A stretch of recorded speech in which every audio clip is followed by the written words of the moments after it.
ಸ್ನೇಹಿತರೆ, ನಾವು ಈ ವಿಡಿಯೋದಲ್ಲಿ ತುಂಬ ಇಂಟ್ರೆಸ್ಟಿಂಗ್ ಆದ ವಿಷಯಗಳನ್ನು ನೋಡೋಣ.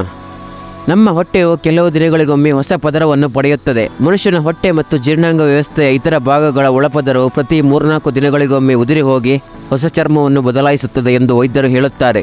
ಬಾಳೆಹಣ್ಣುಗಳು ಸ್ವಲ್ಪ ವಿಕಿರಣಶೀಲವಾಗಿರುತ್ತದೆ, ಏಕೆಂದರೆ ಅವುಗಳು ಪೊಟ್ಯಾಷಿಯಂ ಮತ್ತು ಪೊಟ್ಯಾಷಿಯಂ ಕೊಳೆಯುವಿಕೆಯನ್ನು ಹೊಂದಿರುತ್ತದೆ.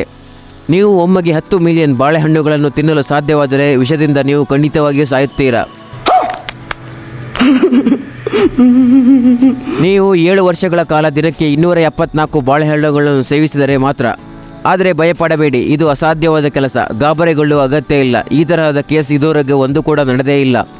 ಶಾರ್ಕ್ ಮೀನುಗಳು ಮರಗಳಿಗಿಂತ ಹಳೆಯದು. ಶಾರ್ಕ್ಗಳು ಸುಮಾರು 400 ದಶಲಕ್ಷ ವರ್ಷಗಳಿಂದಲೂ ಇವೆ. ಇದು ಮರಗಳಿಗಿಂತ ಸುಮಾರು 50 ದಶಲಕ್ಷ ವರ್ಷಗಳಿಗಿಂತ ಹೆಚ್ಚು. ಪ್ಯಾರಿಸ್ನಲ್ಲಿರುವ ಐಫೆಲ್ ಟವರ್ ಬೆಳೆಯುತ್ತಲೇ ಇರುತ್ತದೆ. ಹವಾಮಾನದ ವ್ಯತ್ಯಾಸದಿಂದಾಗಿ ಹೀಗೆ ನಡೆಯುತ್ತಿರುತ್ತದೆ. ಬೇಸಿಗೆಯಲ್ಲಿ ತಾಪಮಾನ ಹೆಚ್ಚಾದಾಗ ಗೋಪುರದ ಗಾತ್ರ 15 ಸೆಂಟಿಮೀಟರ್ ಹಿಗ್ಗುತ್ತದೆ. ಅದೇ ಚಳಿಗಾಲದಲ್ಲಿ ಗೋಪುರವು ಕೆಲವು ಮಿಲಿಮೀಟರ್ನಷ್ಟು ಕುಗ್ಗುತ್ತದೆ. ಜೇನುತುಪ್ಪ ಎಂದಿಗೂ ಹಾಳಾಗುವುದಿಲ್ಲ. ಆರ್ಚಿಯಾಲಜಿಸ್ಟ್ಗಳು 3000 ವರ್ಷಗಳಷ್ಟು ಹಳೆಯದಾದ ಮತ್ತು ಸಂಪೂರ್ಣವಾಗಿ ತಿನ್ನಲು ಯೋಗ್ಯವಾಗಿರುವ ಜೇನುತುಪ್ಪವನ್ನು ಪ್ರಾಚೀನ ಈಜಿಪ್ಟ್ನ ಗೋರಿಗಳ ಮಡಿಕೆಯಲ್ಲಿ ಕಂಡುಹಿಡಿದಿದ್ದಾರೆ.